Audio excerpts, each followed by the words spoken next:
You are going to die. You have always known this. Deep down, in that silent place you try so hard to ignore, you feel it clawing at you every single day.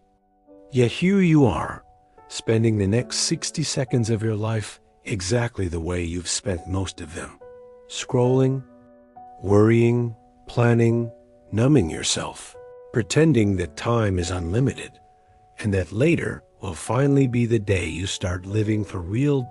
In the dense, unforgiving jungles of ancient India, a merchant named Arjun hurried along a narrow path he had walked 1,000 times before. He was a man like you, ambitious, restless, always chasing the next deal, the next load of silk and spices through crowded markets, always telling himself that one day, when he had enough, he would finally slow down and taste life. But one day never came, because the tigers were already hunting him. Suddenly the earth trembled with a low, earth-shaking growl that turned his blood to ice. A tiger, massive, golden, eyes burning with raw hunger. Arjun ran. He ran like a man who had finally understood that all his clever plans and tomorrow's profits were worthless. Branches whipped his face, drawing blood. His lungs burned like fire. His legs screamed, but he pushed harder. Behind him, the tiger crashed through the undergrowth, closing the distance with terrifying ease. In that moment of pure terror, he realized the brutal truth. He had been running his entire life from silence, from uncomfortable feelings, from the quiet knowledge that he was wasting the only life he would ever get.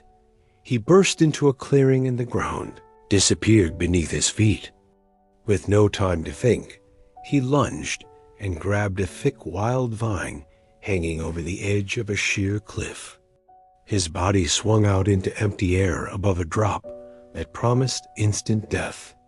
For one heartbeat, he thought he had escaped. Then he looked down at the bottom of the ravine, pacing with deadly patience, was a second tiger, even larger, waiting for him to fall. Above him, the first tiger now stood at the cliff's edge, staring down with yellow eyes that promised no mercy. He was trapped. Perfectly, completely trapped. No way up, no way down. Only the thin vine and his own weakening grip stood between him and two. Certain death's. This is where you are right now. You have a tiger above you, the past you cannot change, the mistakes that still chase you.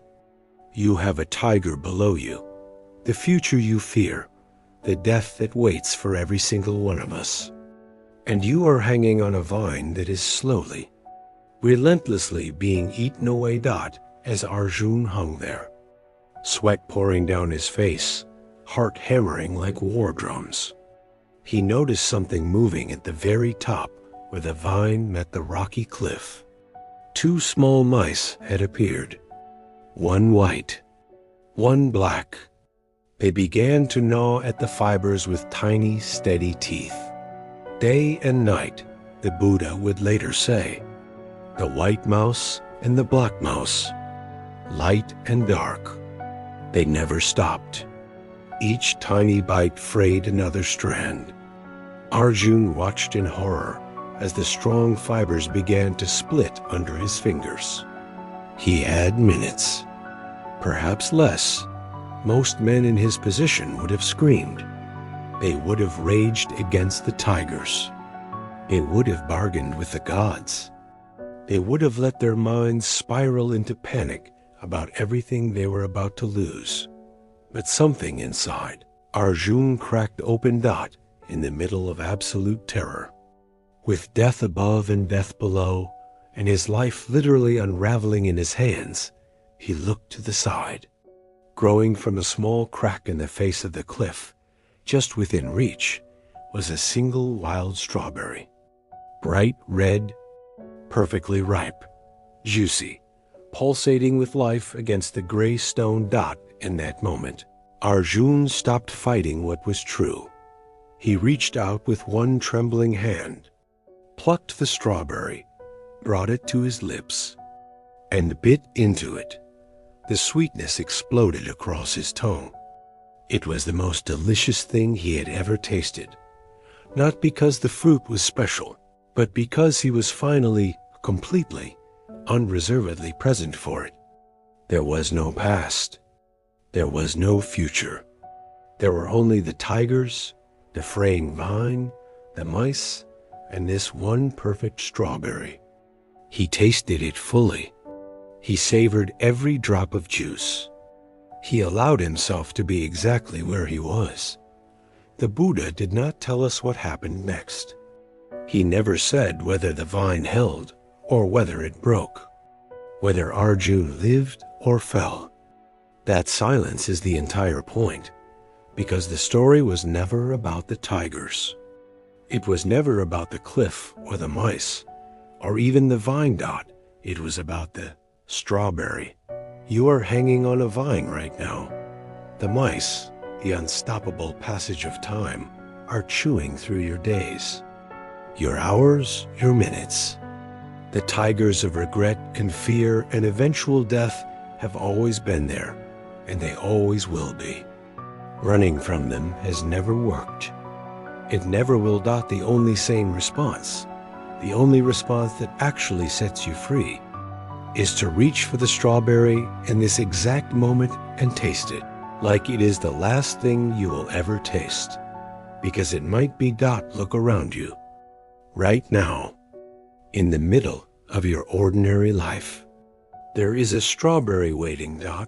It might be the warmth of the sun on your skin, the sound of someone you love laughing, the simple taste of water when you're truly thirsty, the feeling of your own breath moving in and out of your body, the beauty hidden inside an ordinary Tuesday afternoon.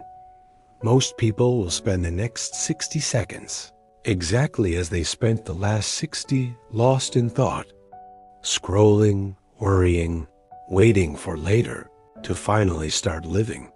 But you don't have to be most people anymore. The Buddha used this story not to scare his monks, but to wake them up with the most loving violence possible. He wanted them to feel the urgency in their bones. He wanted them to understand that this human life, this incredibly rare human life, is not a dress rehearsal. You surfaced in this existence against impossible odds. And the vine is already fraying. So here is the question that changes everything. In the next 60 seconds, right now, as you listen to these words, will you keep running from the tigers?